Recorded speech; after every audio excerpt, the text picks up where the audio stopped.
안녕하세요. 회원 컨설팅 연구소 소장 회원 이종훈입니다.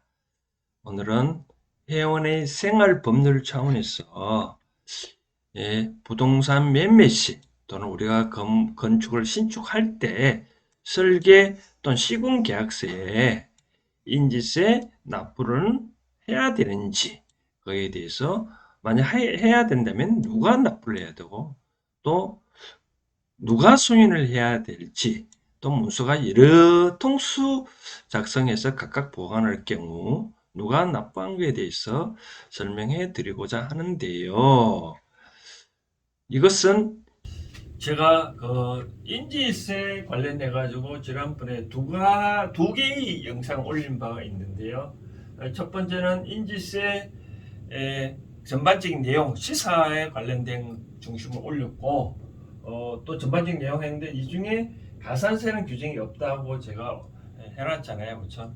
두 번째는 그런데 제가 그 기자분한테 죄송하다는 말 표함을 하고 가산세 규정에 관계된 것을 제가 설명을 해드렸는데 근데 지금 또 그 영상 계속 보고 있다 보니 요것만 보면 안 되잖아요. 그렇죠? 요 종목까지 봐야 되는데 그래서 제가 이번에는 이렇게 통폐합을 해서 만들 때 또 만든 김에 구체적으로 과세 통수는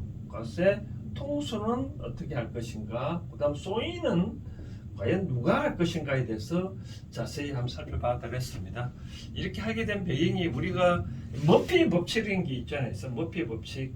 머피 법칙이라는 것이 옛날에 그 1950년대 그 미국의 머피 대회가 여러 가지 방안 중에 에서 10가지가 있다면 이 10가지 중에 반드시 이 중에 하나를 선택했었을 경우 이 중에 하나는 반드시 어떤 에러가 발생된다 라고 하거든요. 그러면 이 에러가 발생되었을 때 이걸 어떻게 미리 대비할 것인가 요까지도 마찬가지로 대비를 해야 된다 라고 하는 것이 머피의 법칙인데 오늘날 머피의 법칙은 그런 게 아니잖아요. 나쁜 일이 있으면 계속 나쁜 일이 일어난다 라고 하다시피 마찬가지로 저도 이와 같이 이런 머피 법칙에 의거 혹시 요것만 보고 끝낼 분 있을 것 같아가지고 아예 이런 오류가 일어나는 상황을 방지 차원에서 두 개 다 삭제를 하고 통폐합을 하는 형식으로 제가 영상을 다시 만들었습니다. 모두에 설명해 드린 바 있는 그런 것 중심으로 인지세에 대해서 다시 영상을 만들어 봤습니다. 인지세란 통상적으로 우리가 조세나 수수료, 기타 세금을 납부하는 데 사용되는 정표를 말합니다. 그걸 우리가 통상 수입인지라 하는데요. 우리가 통상적으로 이것을 많이 사용하고 이해를 하려면 우리가 우표라는 제도를 이해하면 아주 쉽습니다. 우리가 우체국에 가서 편지를 붙이려면 반드시 수수료를 납부를 해야 되잖아요. 그렇죠? 그 수수료를 납부하는 방법이 바로 우리가 우표를 사서 붙이죠. 그렇죠? 바로 그와 같다고 생각하면 됩니다. 또 우리가 동사무소에 가면 주민등록 초본이나 인감증명서를 발부를 받을 때 수수료를 납부를 하라 하잖아요. 그래서 그때도 바로 인지를 사용하는데 그것은 바로 지방자치단체이기 때문에 수입인지를 안 하고 수입증지라는 표현을 씁니다. 똑같은 사건에 대해서 어떤 거는 인지라는 말을 쓰고 수입 정지라는 표현을 쓰기도 하네요. 이와 관련된 법률은 인지세법에 의한 인지세가 있고 민사소송 등 인지법이라는 게 있습니다. 이제 민사소송할 때 국가의 법원을 재판을 이용하려면 수수료를 납부를 하잖아요. 그렇죠? 그걸 바로 민사소송 등 인지법이고 일반적으로 여기서 설명하고자 하는 것은 인지세법에 의한 인지세입니다. 그다음 그와 같이 인지세를 납부하는 것이 다 인지세를 납부해야 되느냐 그런 게 아니고 여러 가지 있는데 그 중에 오늘 중요한 것만 설명해 드린다면 우리가 먼저 부동산, 선박, 항공기 소유권 이전에 관한 문서입니다. 그러다 보니 여기서 해석을 해보면 그러면 동사는 이전에는 아니겠죠, 그렇죠? 우리 자동차를 산다든지 뭐 일상생활에서 어떤 물건을 판다든지 그러면 안 붙이잖아요, 그렇죠? 인지를. 근데 또 전세계약서, 임차계약서도 바로 소유권 이전에 관한 게 아니기 때문에 붙이지를 않네요, 그렇죠? 그다음 제가 보면 금융보험업자의 금전소비대차 계약서죠. 대출계약서인데 바로 은행이나 보험회사와 대출을 빌릴 경우에는 붙여야 된다. 인지를. 그럼 개인 간에는 우리가 뭐 사채 금융할 때는 그러면 이 근거에 보면 안 붙여도 되겠죠. 그렇죠? 그다음 도급이나 이임에 관한 정서 중 대통령으로 정하는 문서가 있는데 여기서 도급이란 말은 일을 완성, 위임은 어떤 일을 완성인데 어떤 수술을 받아도 되고 안 받아도 되고 또 바로 그런 내용에 관계되는 건데 그 중에 다 인지를 첨부를 해야 되는 건 아니고 대통령으로 정하는 것만이 붙이도록 되어 있습니다. 대통령으로 정한 걸 살펴보면 일반적으로 이렇게 나와 있네요. 건설산업기본법에 의한 도급문서. 이것이 바로 건축도급계약서, 건물도급계약서, 건설도급계약서 바로 그런 걸 내용입니다. 일상생활에서 또 변호사법의 수임계약서가 있네요. 또 세무사법에 의해서 세무사와 또 수임계약서.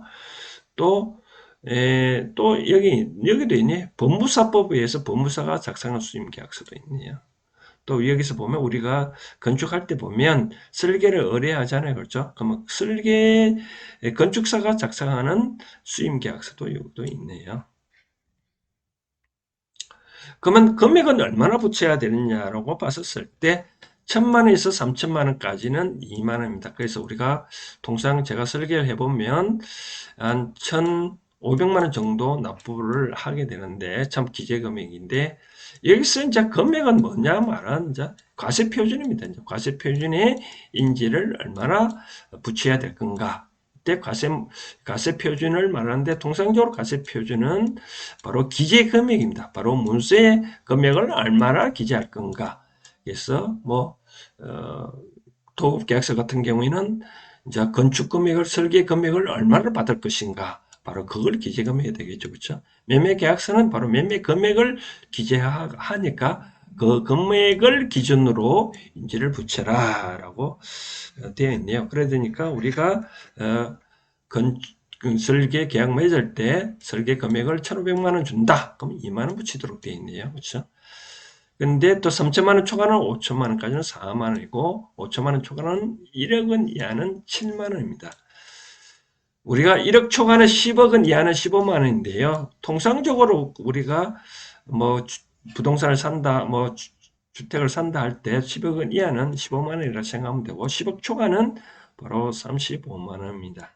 그러니까 서로 같이 집값이 비싼 데는 다 35만 원을 붙여야 되겠네요. 그렇죠?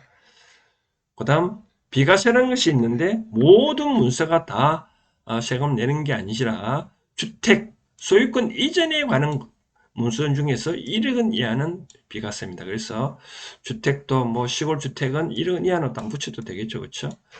근데 이제 주택이 아니고 땅 같은 경우에는 무조건 붙여야 되겠죠. 그렇죠? 그다음 금전 소비 대차에 관한 정서는 기재 중에 대출금액이 5천만 원 이하는 안 붙이도록 되어 있네요. 그럼 우리가 뭐 인터넷 뱅킹을 해가지고 인터넷 돈을 빌릴 때 인터넷에서 은행을 돈을 빌릴 때 5천만 원 미만 원짜리는 안 붙이도록 되어 있네요. 그렇죠? 만약에 1억을 빌린다. 그럼 붙여야 되는데 만약에 두 장으로 나눠서 작성하면 붙여도 되겠네요. 그렇죠? 그다음 그럼 누가 납부할 건가에 대해서 살펴봐 드리도록 하겠습니다. 또 언제 납부할 건가? 즉 인지세법에 보면 1조에 이런 말이 나옵니다. 계약서나 이를 증명하는 그 밖의 문서를 작성하는 자가 납부하도록 되어 있네요. 그래서 우리가 뭐 건축도급 계약서 작성하다 보면 시공자 누구 또 의뢰자 누구 이렇게 되잖아요. 그렇죠? 같이 작성자가 난 납부하도록 되어 있네요.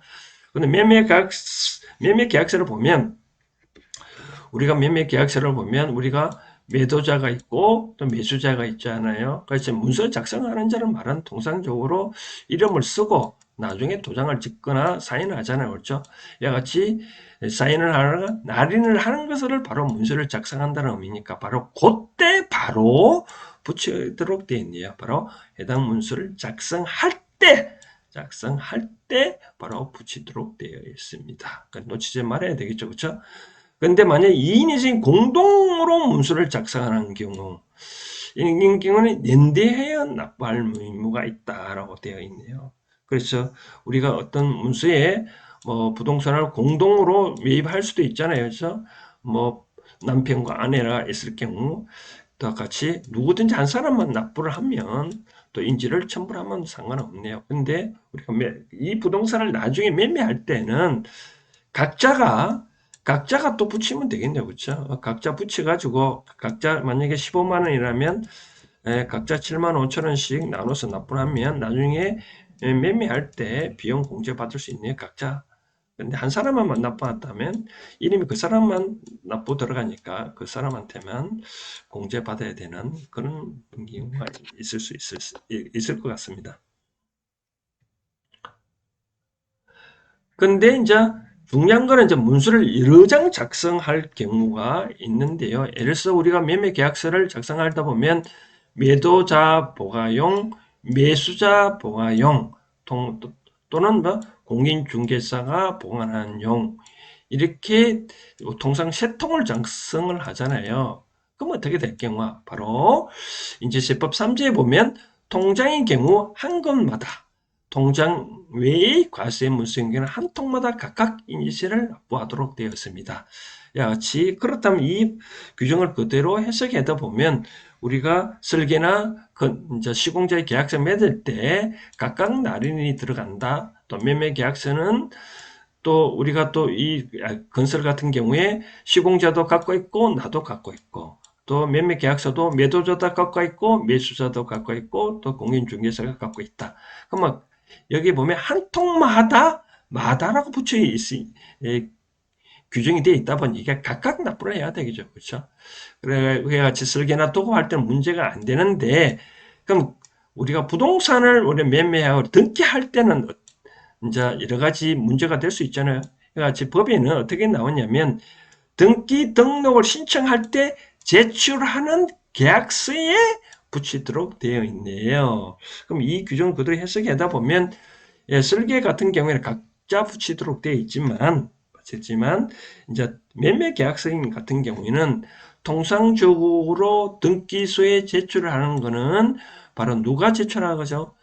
본인이 소유권을 받고 싶은 사람, 즉 매수자가 등기소를 제출하잖아요. 그렇죠? 그러면 매수자가 제출한 고개만 붙이면 되는 거잖아요. 그럼 요건 누구 거냐? 바로 매수자 거니까 매수자가 붙이면 된다라고 하면 되는 거죠. 그렇죠?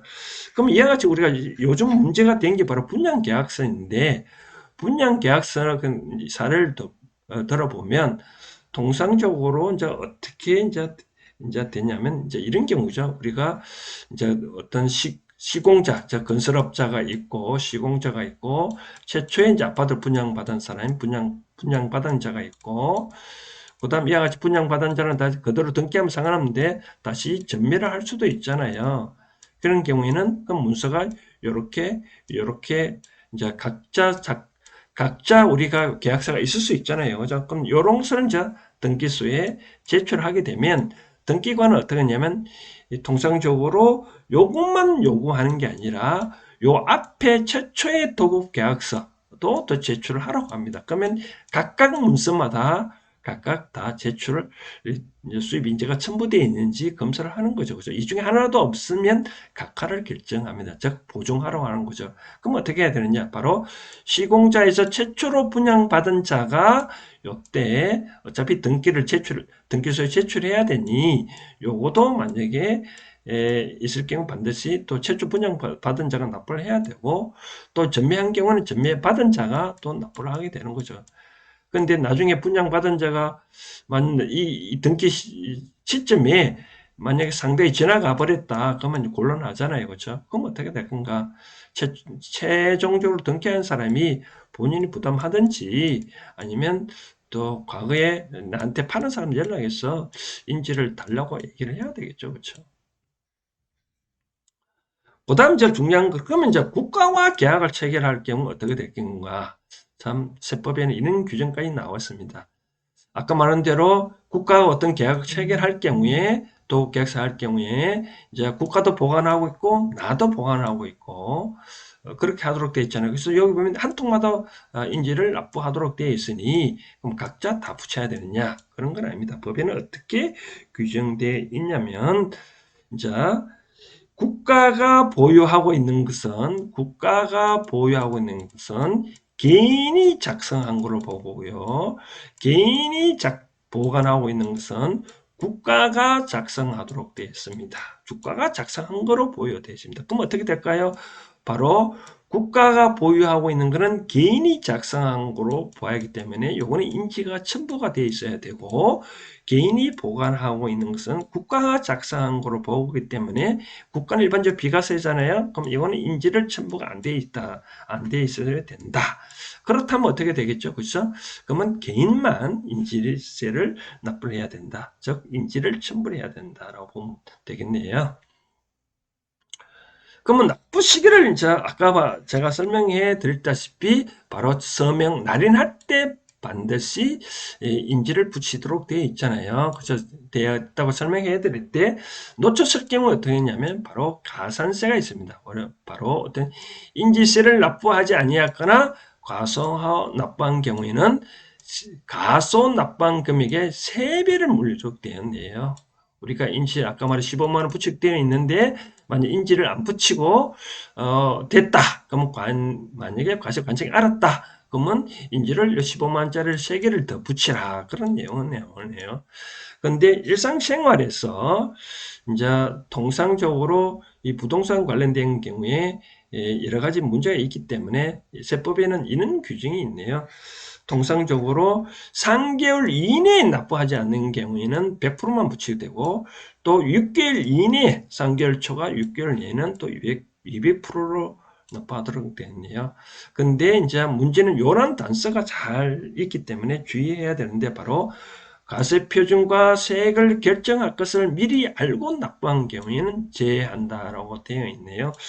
요거는 뭐냐면 우리가 이제 일반적으로 우리가 등기를 할 때 보면 법무사가 통상적으로 수입인지를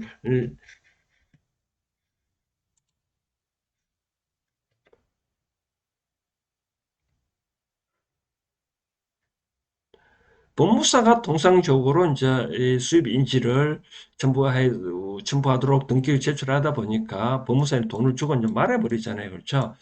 지금까지는 크게 이제 문제 안 되는 내용인데 이제 왜 이런 문제가 있냐면 처음에는 문제된 경우가 뭐냐면 이제 시공자와 이제 건설업 도급 계약을 맺고 저 아파트 분양 받았잖아요. 그죠? 분양 받은 게 상당히 시일이 많이 지났잖아요. 그렇죠? 그러다 보니 아까 말한 대로 이제 통상적으로 우리가 부동산 매매 계약서를 체결할 경우에는 통상적으로 3개월 하거나 또 우리가 6개월 내에 하잖아요. 그죠? 그런 경우에는 아까 말한 대로 이제 스스로 알고 붙인 경우에는 바로 면세를 해준다고 했기 때문에 문제가 안 되는데 분양 계약서 같은 경우에는 상당하게 오랜 시월이 거치잖아요. 그죠? 이때 등기할 때 보니까 과세관청이 알고 너희들이 6개월 지났네 바로 인지를 붙이라 바로 가산세를 때리겠다는 것이 바로 최근의 문제인데 그래서 이제 문제되고 있습니다. 그래서 통상적으로 우리가 이제 잔금을 계약할 때 통상적으로 6개월 내에 할 경우에는 아까 말한 대로 요게 요 주문에 이거 문제는 되지 않습니다. 그래서 과세 표준과 세액을 경정할 것을 미리 알고 납부한 경우에는 제한다고 되시니까 6개월 내에 어떤 부동산 매매 계약서나 작성할 경우에는 지금도 요 주문에 의해서 가산세를 납부를 하지 않냐는데 같이 분양 계약서나 또 매매 계약서 6개월 초과 부분에 대해서는 바로 이 6개월 이내만 봐준다 했으니까 6개월 지나면 안 봐주니까 반드시 세배를 첨부해야 되는데 이번에 문제된 것도 바로 그런 경우입니다. 그러면 자, 인지시를 납부하고 인지를 어떻게 구입할 건가 말은 제8조의 범위 이런 규정이 있습니다. 수입인지에 관한 법률, 종이 문서형 전자수입인지를 첨부하여야 한다고 되어 있습니다. 그래서 가까운 은행이나 아니면 본인이 인터넷 사이트에 실제로 인지를 구입하려면 전자수입인지라는 홈페이지에 와서 이렇게 종이 문서형 전자수입인지에 들어와 보면 됩니다. 그래서 로그인을 해야 누가 샀는지 알 수 있기 때문에 물론 비회원 서비스로 살 수 있지만 몇몇 계약서 같은 경우에는 본인이 샀다는 걸 증명해서 로그인을 해야 됩니다. 제 로그인하면 인하면인데 구매를 하면 이렇게 구매를 할 수 있습니다. 이제 용도를 선택을 해서 인지세 납부를 해야 되니까 부동산 이렇게 소유권 이전, 대출, 이의면 각종 계약서 같은 거 이의면 이렇게 하면 되겠죠. 그렇죠? 근데 금액은 아까 말한 대로 10억 원 이하는 15만 원이잖아요. 그렇죠? 15만 원 하면 되고 만약에 10억 초과 같으면 이렇게 35만 원 하면 되고 근데 자기가 잠록해서 최대한 이제 여기는 입력할 수 있는 거는 최대한 한도는 아까 보실 때 35만이 최고입니다. 그래서 35만 입력하면 되는데 만약에 잘못 눌러서 40만을 만약에 이렇게 입력하면 오류가 뜹니다. 만약에 건수는 한 건이라 이렇게 돼 있다 하더라도 나중에 가보면 오류는 뜹니다. 그럼 여기서 보면 최대는 35만 원이다 됐잖아요. 그렇죠? 그럼 여기는 정확하게 내가 10억 건 이하다. 그럼 15만 원 이렇게 붙이면 되겠죠. 내가 이제 만약 도급 계약서가 이러다 하면 통상 2만 원이면 아까 표 보여드린 대로 2만 원 이렇게 하면 됩니다. 한 건이면 한 건 이렇게 하면 확인 누르면 이제 바로 살 수 있고 이제 계좌이체 신용카드 결제하면 되는데 반드시 출력을 해야 되니까 출력하면 이렇게 해야 되니까 테스트를 해봐야 되겠죠. 그렇죠? 하면 되고 근데 문제는 뭐라고 이제 소인에 대해서 저한테 질문이 많이 들어오는데 이 소인은 왜 문제가 됐냐면 인지세법 10조에 보면 바로 제8조 1항에 따라 종이 문서형 전자수입인지를 첨부하는 경우 어떻게 됐다고요? 종이 문서형 전자수입인지를 첨부하는 경우에는 인터넷 사이트에 종이 문서형 전자수입인지를 사용하였음을 입력하는 방식으로 소인하여야 한다라고 되어 있네요. 시금에서 우리가 이제 수입인지를 구입을 하고 우리가 첨부만 됐다. 그러면 안 된다는 뜻이겠죠. 반드시 소인을 해야 된다라고 해야 돼. 그러면 이걸 소인은 누가 할 것인가? 라고 생각했었을 때 우리가 아까 말한 대로 우리가 이제 뭐 건설업자와 또는 건축사와 어떤 수임 계약서를 작성한다 그러면 이제 각자 첨부를 해야 되겠죠. 그렇죠? 첨부되어 있어야 되고 만약에 과세관청이 알았으면 나중에 조사 와서 알았다면 바로 인지세 납부를 하라고 독촉을 하겠죠. 그렇죠? 그럼 그때 세배나 과세를 하겠죠. 그렇죠? 그럼 어떻게 될 건가? 바로 그냥 첨부되어 있으면 안 되고 바로 소인을 하여야 한다라고 되어 있습니다. 그럼 소인을 어떻게 할 건가? 바로 그런 사이트에 들어가서 그다음 소인을 해야 되잖아요. 그렇죠? 이렇게 계약서 시공자 하는 경우에는 소인을 해야 되겠죠. 소인은 바로 여기서 클릭해서 소인 들어가면 이렇게 바로 입력하고 발급일자 등록하면 바로 소인 조회해서 소인을 할 수 있는 게 있습니다. 이렇게 소인하면 됩니다. 그런데 문제는 그러면 등기소에 제출할 때 어떻게 할 건가? 그럼 어떤 사람 그런 얘기를 하는데 내가 이 조문에다가 소인하고 제출을 하니까 바로 뭐 다시 사오라고 얘기를 했다는데요. 그거는 이런 것 같습니다. 자, 소인은 다시 설명해 드린다면 해당 수입인지가 사용 완료되었음을 전자적으로 표시하는 절차입니다. 소인된 전자수입인지는 재사용 판매가 불가하므로 착오로 소인하는 경우 없도록 주의해야 된다라고 되어 있네요. 즉, 그러니까 소인은 본인이 해야 되는데 그런데 행정기관에 제출한 용도로 전자수입인지를 발급받으신 경우에는 해당 전자수입인지는 소속 공무원이 소인하여야 하므로 본인이 소인하지 않도록 주의하시기 바랍니다. 라고 되어 있더라고요. 즉 우리가 우표를 사면 우표를 우리가 샀다고 해서 우표를 우리가 샀으면 우리가 소인을 하느냐요? 아니죠. 우체국 직원이 도장을 팍 찍잖아요. 그것처럼 우리가 등기를 할 때는 요 규정에 있어 행정기관이 즉 등기 공무원이 소인을 하도록 되기 때문에 본인이 직접 우리가 이와 같이 소인 절차를 거치면 안 되도록 되어 있습니다. 그러면 이제 금융기관이 대출받을 때는 어떻게 될까요? 금융기관 또 행정기관에 포함될까요? 저는 아니라고 보는데, 뭐, 은행하고 뭐 싸워서, 뭐 좋을 건 없겠지만, 그냥 뭐 수입인지 사서 은행원이 뭐 소인하러 가면 되겠죠. 그죠? 은행은 또 그걸 갖고 본인이 소인하는 자기는 인터넷 사이트에 다 있으니까, 뭐 좋은 게 좋은 거라고 그냥 제출하면 될 것 같습니다. 잘 들어보셨나요? 자, 정리를 하자면, 부동산 매매 시, 건물 신축 시, 설계, 시공, 계약서에 각각 인지는 첨부되어야 된다. 바로 이와 같이 납부를 해야 되고, 누가 납부를 해야 된다고요? 바로 그게 서명 날인하는 사람이 납부를 하도록 되어 있다. 라고 되고, 소인은 누가? 본인이 해야 된다. 다만 행정기관에 제출한 경우에는 행정기관이 공무원이 소인하도록 되어 있기 때문에 본인이 소인을 할 필요 없다. 이제 문서가 여러 개 작성할 경우에는 각 통마다 붙여야 된다. 즉 시공자나 개인이 보관한 건 각각 붙여져 있는데 다만 등기소에 부동산 이전에 관련된 경우에는 문자 등기소에 제출한 것만 붙이면 된다. 즉 매수적 것만 붙이면 된다라고 보여집니다. 자, 이렇게 정리를 해봤습니다. 자, 감사합니다.